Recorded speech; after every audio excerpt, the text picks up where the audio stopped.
ఇప్పుడు ఈ వచ్చే ఎన్నికలంటే పేదలకి పెత్తందారులకి జరుగుతున్న యుద్ధం అంట. జగన్ గారి పేదలు వాళ్ళు ఒక్కొక్క ఎమ్మెల్యే అభ్యర్థిని చూపిస్తాను, ఒక్కరికి 200-400 కోట్లు ఆస్తుంది. పాపం ఈ అభ్యర్థి అంతంత మాత్రమే, ఈ అభ్యర్థికి ఆస్తి అంతంత మాత్రమే. అంతంత అంటే ఎంతో మనకు అర్థం కావట్లేదు. ఆయన అంతంత ఎంతో మనకు తెలియట్లా. పాపం వాళ్ళ సాక్షి పేపర్ కూడా చాలా పేద పేపరు. వాళ్ళ భారతీయ సిమెంట్స్ కూడా చాలా పేద సిమెంట్ ఫ్యాక్టరీ. వాళ్ళ సజ్జల గారు కూడా చాలా పేద వ్యక్తి.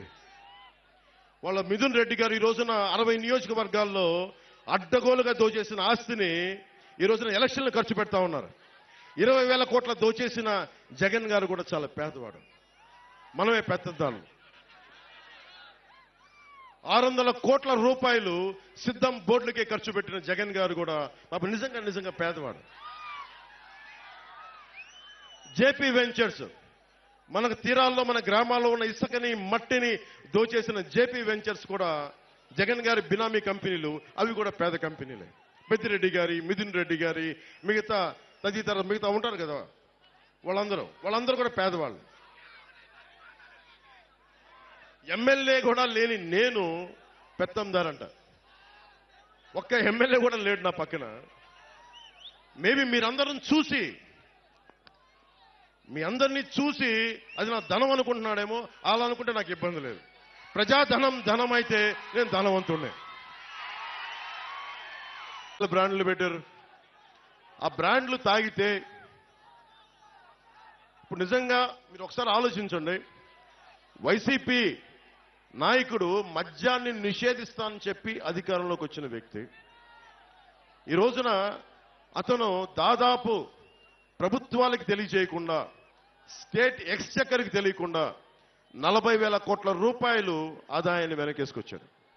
అతను చెప్తున్నాడు అతను పేదవాడు, మనం పెత్తందారులు అంట. పెత్తందారంటే ఏంటి? దౌర్జన్యం చేసేవాడు. ఎవడు దౌర్జన్యం చేస్తున్నాడు? వైజాగ్ హోటల్ ఎవడు దౌర్జన్యం చేశాడు? నువ్వు చేసావా, నేనేం చేసావా? మనకి ఆంధ్ర తెలంగాణ బార్డర్లో దౌర్జన్యం చేసింది మీరా మేమా? డాక్టర్ సుధాకర్ని చంపింది, దళితుడైన డాక్టర్ సుధాకర్ని చంపింది మాస్క్ లేవని పెత్తందారి పోకడా చూపించింది మీరా మేమా?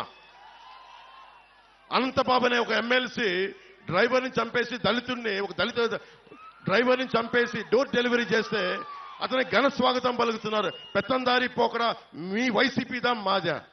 ఏం మాట్లాడుతున్నారు? ఒకసారి ఆలోచించండి. అని ముఖ్యంగా జగన్ ప్రధానమంత్రి గారు దేశమంతా డిజిటల్ కరెన్సీని చేస్తే ఒక ఆంధ్రాలోనే మద్యంలో డిజిటల్ కరెన్సీ లేదు. మీలో చాలా మంది ఎంతో కొంత మీ పెద్దల కోసం, మీకోసం సరదాగా మందు తీసుకుంటున్నారేమో. ఏ రోజున సరే మీరు కార్డులతో డబ్బులు పే చేశారా? క్యాషే కదా మీరు పే చేసింది అందరూ. ఆ క్యాష్ రోజుకి 77 కోట్ల మద్యాన్ని అమ్ముతున్నారు. దాంట్లో ఓన్లీ ప్రతిరోజు 70 కోట్ల ఆదాయం, దాంట్లో 1,50,00,000 డిజిటల్ పేమెంట్స్. అంటే ప్రతి 700 రూపాయలకి 0.07% డిజిటలైజ్ అవుతుంది. మిగతా డబ్బులు ఎక్కడికి వెళ్తున్నాయి? మిగతా డబ్బులు 20,000 కోట్ల రూపాయలు జగన్ జేబులో పెట్టుకున్నారు. 16 కంపెనీలు, మిథున్ రెడ్డి గారి కంపెనీ, ఇంకా పెద్ద పెద్దలందరూ ఉన్నారు, అందరూ కంపెనీలు, 16 కంపెనీలు. 74% సేల్స్ అంతా ఆ కంపెనీలే. అదేనా మంచి మందా? నాణ్యత లేని మందు. ఎలాంటి ఫ్యాక్టరీలు అంటే అవి కనుక్కుంటా ఉంటే 2,000 లీటర్ల బాటిల్ తయారు చేసేది 6,000 లీటర్లు చేస్తా ఉన్నారు.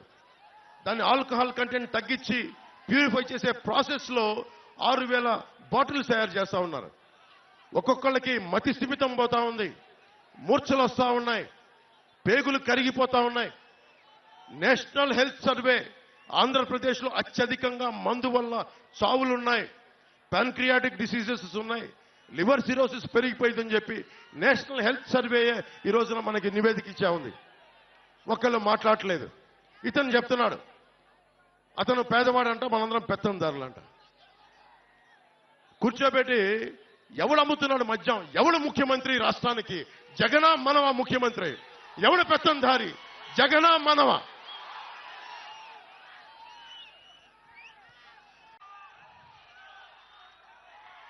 ఈరోజు పిఠాపురం అభివృద్ధి మిగతావన్నిటిని మాట్లాడుకోబోయే ముందు ఒకసారి ఏ పరిస్థితిలో ఉన్నాం మనం ఇక్కడ. ఈ వైసీపీ ఫ్యాన్ కి సౌండ్ ఎక్కువ, గాలి తక్కువ.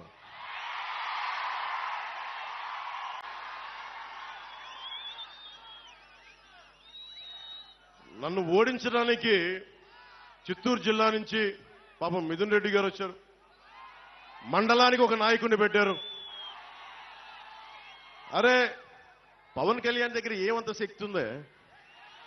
ఒక్కడి మీద ఇంతమంది కక్ష కడతారా? ఒక్కడి మీద. అతని దగ్గర శక్తి ఏముంది? పట్టుమని 25 మంది ఎమ్మెల్యేలను కూడా నిలబెట్టలేని పరిస్థితి.